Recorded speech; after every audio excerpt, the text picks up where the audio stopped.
নির্যাতিত হয়েছি, কিন্তু আমার ছেলে মেয়েদেরকে কিন্তু আমি জোরে হাতেও ধরি নাই কোনোদিন। বাবা আমাকে মারতেন, কুঞ্চি ভেঙে যাওয়ার জন্যও মারতেন। তারপরেও বাবা যখন টেনে বসিয়ে খাওয়াতেন মনে হতো আমি স্বর্গ পেয়েছি। লতিফ ভাই আমাকে গরুর মতো মারতেন, কিন্তু তারপরে যখন আমার অসুখ হলে মাথায় হাত দিচ্ছেন না পায়ে হাত দিচ্ছেন কোন হিসাব থাকতো না। একদিনের জন্য আমার মনে হয় নাই আমার ভাই আমার শত্রু। সব সময় মনে হয়েছে আমার ভাই আমার বাবা। আজও মনে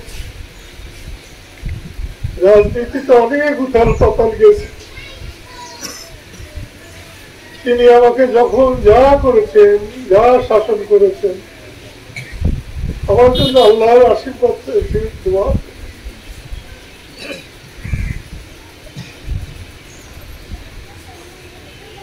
জান্নুকে এখানে রেখে গেলাম, আমি যেদিন পারি চলে আসবো। বাবার পায়ের কাছে থাকতে পারলে সেটাই হবে আমার জন্য সার্থকতা। জান্নুকে আমি সম্মান দিতে পারি নাই,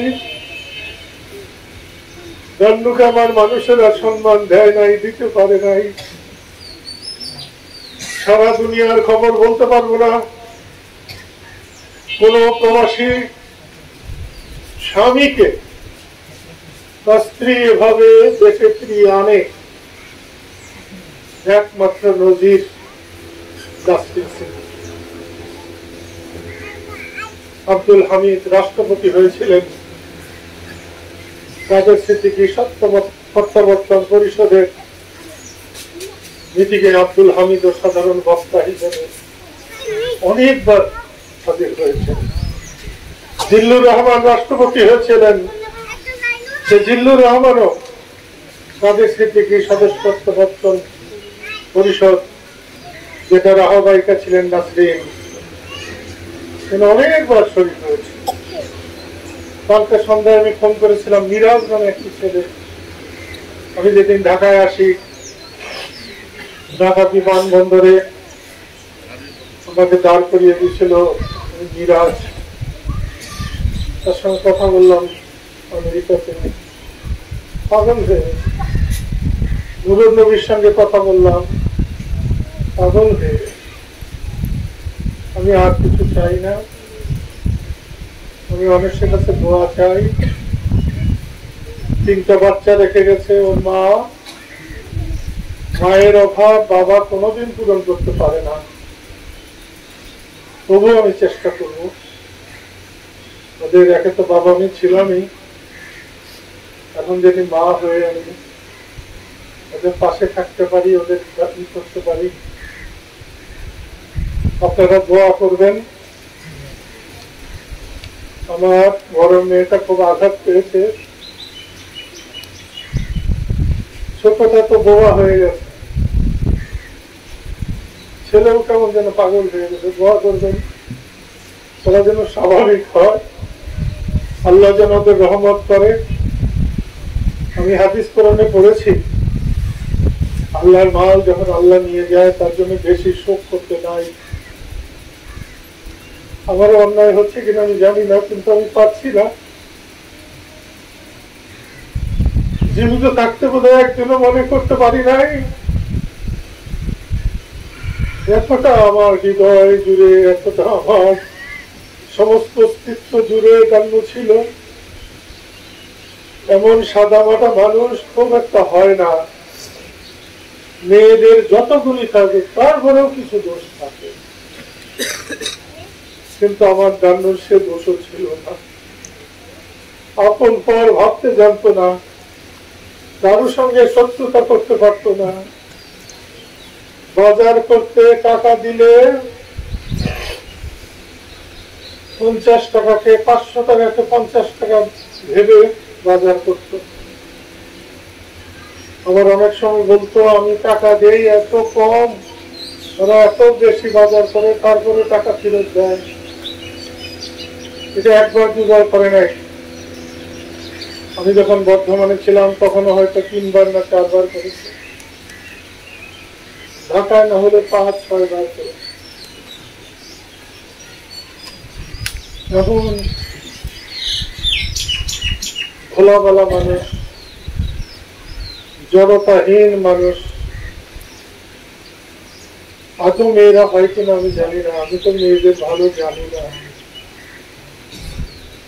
আমার কাছে মেয়েরা যারাই আসে সবই আমার সন্তানের মতো।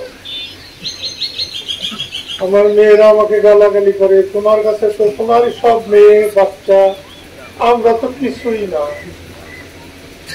কিন্তু আমি ওদেরকে কি করে বুঝাই, রাস্তা ঘাটে ওরা যে আমার কেমন করে। আজ থেকে প্রায় 15-18 বছর আগে এখানে একটা রফিক আছে এই নাচবাড়িতে, আমি যখন এসেছিলাম, রফিকের মেয়ে 4 বছর হয়তো হবে, প্রচন্ড বৃষ্টি হচ্ছে,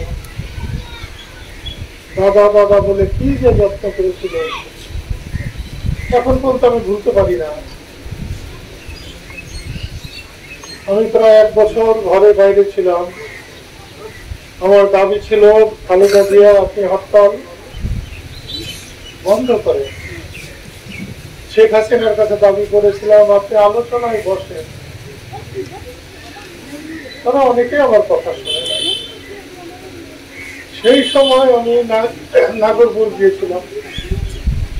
এক সকালে এক ঋতু বলে একটা বাচ্চা, তখন বোধহয় 3-তে পড়তো, আমার জন্য খাবার নিয়ে এসেছিল। সেই যে একবেলা খাওয়িয়েছিল, আজও আমি তাকে ভুলতে পারি না। সে মেয়ে এবার এইচএসসি পরীক্ষা দেবে এবং আমার মনে হয় ভালো ফল করবে। আমার এরকম অনেক আছে, কিন্তু আমার বাচ্চারা যখনই শোনে তখনই ওদের রাগ হয়ে যায়। তুমি পরের ব্যাপারে হিসাব করো না, আমাদের ব্যাপারে হিসাব করো। আজকে আমার অনেকক্ষণ বকছি। তখন আমি মেয়েকে বলছি, মা তোমার যেমন লাগছে আমারও লাগছে, আমার এখন আর তুমি বলতে। সেই জন্য তাদের সবাইকে বলছি দোয়া করবো না, কার দোয়া আল্লাহ কবুল করবে জানি না। আপনাদের কারো দোয়ায় যদি আমার নাসরিন ভেস্তবাসী হয়, আমার মা বাবা ভেস্তবাসী হয়, সেটাই হবে আমাদের জন্য সব থেকে কল্যাণের। সাথী হাতিতে এই কদিন সারাদিন থাকলাম, আগের সাথী আমি খুঁজে পেলাম না। মসজিদে বলেছি নামাজের সময়, আমরা যে কদিন দেশে আছি আমরা আগের সাথী হাতিতেই চাই। কারো যদি পাওয়ার হয়ে থাকে, ক্ষমতা হয়ে থাকে, সে ক্ষমতা নিজের মধ্যে থাকা, সমাজে না, ছোট হোক বড় হোক সবাইকে সম্মান করে চলার চেষ্টা করবে। কবরে গেলে আল্লাহর কাছে আমরা কেউ বড় ছোট না, সব তোমার। বরঞ্চ কৈফিয়ত গরিবকেই কম দিতে হবে, বিত্তশালীকে কিন্তু কৈফিয়ত। আমি সবাইকে ধন্যবাদ জানাই। নাসরিনের মৃত্যুতে যারা শোক জানিয়েছেন, প্রেসিডেন্ট জানিয়েছেন, খালেদা জিয়া জানিয়েছেন, শেখ হাসিনার সাথে আমি 10 মাস কথা বলি, 10 মাস কথা বলি। শেখ হাসিনা কতবার দান্নুর চুল বেঁধে দিয়েছে, দান্নু শেখ হাসিনার চুল বেঁধে দিয়েছে। এই যে আমার বড় ছেলে দীপ, ওকে না হলে 1 বছর একটানা খাওয়াইছে, গোসল করাইছে, ঘুম পাড়াইছে। আর আমার স্ত্রী আমার জন্য সারা দেশে ফিরে রয়েছে। সেদিন আমি হাসিনার সঙ্গে বোনের সঙ্গে কথা বলি। আমি যেটা বলছিলাম যে আমার বড় 2টা ভাই বোন মারা গেছিল, আমার ছোট বোনগুলো সব সন্তানের মতো, অত ভালো বোন হয় না। ঝগড়া করে, ঝাঁটি করে, অনেক কিছু করে, আমরাও করেছি। কিন্তু মা যতদিন ছিলেন, যত ঝগড়াই করি আমরা সব সেখানে এক রসুনের কোয়া হয়ে থাকতাম। আমার জানু যতদিন ছিল, আজাদ মুরাদ ঝগড়া করে, রহিমা শ্বশুর ঝগড়া করে, কিন্তু ভাবির কাছে সব ছুটে যায়। জানি না সেই রসুনের কোয়া ছিঁড়ে গেল কিনা, ভেঙে গেল কিনা। তো সেই জন্য বলছি, কালকে কলাম কিনতে এসেছিল, তার আগের দিন কিন্তু ভাই টিটু এসেছিল। টিটু না টুকু, বিএনপির বহু মানুষ, আওয়ামী লীগের শত শত মানুষ শুভকামনা জানিয়েছে, প্রকাশ করেছে। আমি সবাইকে আমার পরিবারের পক্ষ থেকে, আমার পক্ষ থেকে এই শোকের মধ্যে তাদের সমবেদনা,